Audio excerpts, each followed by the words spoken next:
Hello மக்களே, இன்றைக்கி வீடியோவில் என்ன பார்க்க போகிறோம்னா ஸ்டஃப்டு வீட் ரோல் தான் பார்க்க போகிறோம். அது எப்படி செய்யுதுன்னு பார்த்துக்கலாம் வாங்க.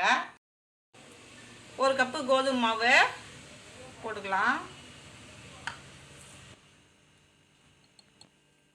1/4 டீஸ்பூன் உப்பு சேர்த்துக்கலாம். மிக்ஸ் பண்ணி விட்டுக்குங்க. இப்போ கொஞ்சம் கொஞ்சமாக தண்ணி சேர்த்து நம்ம பிசைஞ்சிக்கலாம்.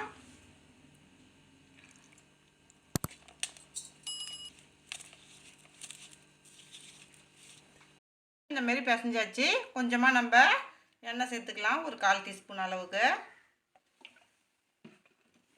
இதையும் சேர்த்து நல்லா பிசைஞ்சிக்கலாம். அதை அவ்வளோதான், இந்த மாவு ரெடி ஆகிடுச்சு. இதுக்கு தேவையான ஸ்டஃபிங் ரெடி பண்ணிடலாம். இப்போ ஒரு ஸ்பூன் எண்ணெய் ஊற்றிக்கலாம்.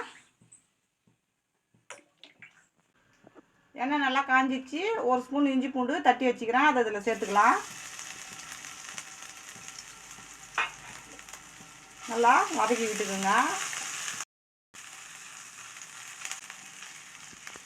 2 வெங்காயம் கட் பண்ணி வச்சுக்கிறேன், அதையும் இதில் சேர்த்துக்கலாம். இதையும் சேர்த்து நல்லா வதக்கிக்குங்க. நல்லா வதங்கிடுச்சு. ஒரு கேரட் வந்து துருவி வச்சுக்கிறேன், அதையும் இதில் சேர்த்துக்கலாம். இதையும் சேர்த்து நல்லா வதக்கிக்கலாம்.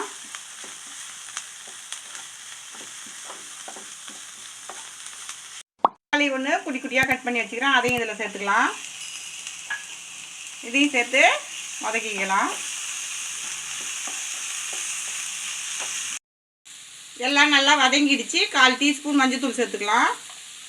கரம் மசாலா 1 ஸ்பூன் சேர்த்துக்கலாம். தனி மிளகாத்தூள் 1 ஸ்பூன் சேர்த்துக்கலாம். நான் இந்த ஸ்பூனில் தான் 1 ஸ்பூன் போட்டுக்கிறேன். இதையும் சேர்த்து நல்லா வதக்கிக்குங்க. கொஞ்சமாக மல்லித்தழையை கிள்ளி வச்சுக்கிறேன், அதையும் இதில் சேர்த்துக்கலாம். இதையும் சேர்த்து நல்லா வதக்கிக்குங்க. மசாலாவுக்கு தேவையான உப்பு 1 ஸ்பூன் சேர்த்துக்கலாம். இதையும் சேர்த்து நல்லா கிளறி விட்டுக்குங்க. கொஞ்சமாக இதில் தண்ணி சேர்த்துக்கலாம். நம்ம நல்லா கிளறி விடுங்க. சுண்டி பச்சை வாசனை எல்லாம் போயிடுச்சு. இப்போ நம்ம இதை ஆஃப் பண்ணிடலாம். பிரித்து வச்சாச்சு. இப்போ ஒன்று ஒன்றா நம்ம தீத்தி எடுத்துக்கலாம். மாவு நம்ம தூவிக்கலாம். இப்போ நம்ம எப்பயும் போல் சப்பாத்தி மாவு தீத்துற மாதிரி இதை தீத்திக்கலாம்.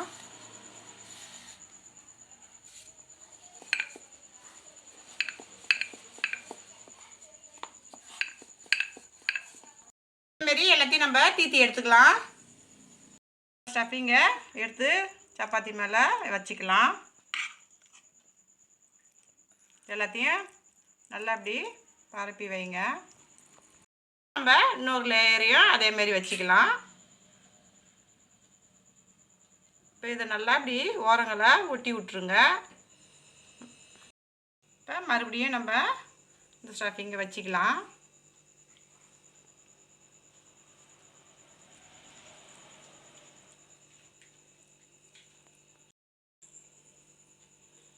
இந்த ஓரங்களையும் நல்லா சேர்த்து ஒட்டி விட்டுடுங்க. அப்போ தான் பிரிஞ்சு வெளியில் வராத இருக்கும். நம்ம தண்ணி வேணுனாலும் சேர்த்து ஒட்டிக்கலாம். இப்போ இது கடைசி லேயரு நம்ம வைக்கிறோம்.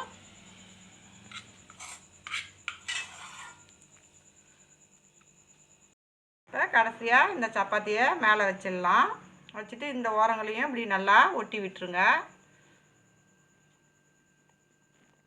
நம்ம கொஞ்சமாக இதில் தண்ணி தொட்டு இந்த எல்லா பக்கமும் படுற மாதிரி தடவி விட்டுக்குங்க.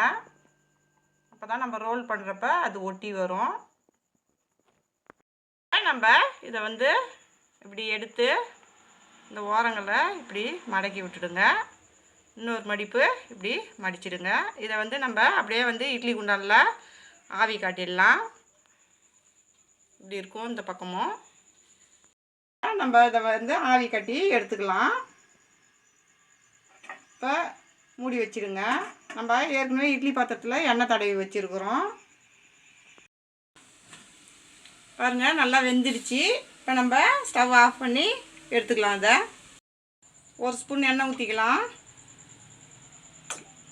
இப்போ எண்ணெய் காஞ்சிருச்சு. கருவேப்பிலை குட்டி குட்டியாக கட் பண்ணி வச்சுக்கிறேன், அதை சேர்த்துக்கலாம்.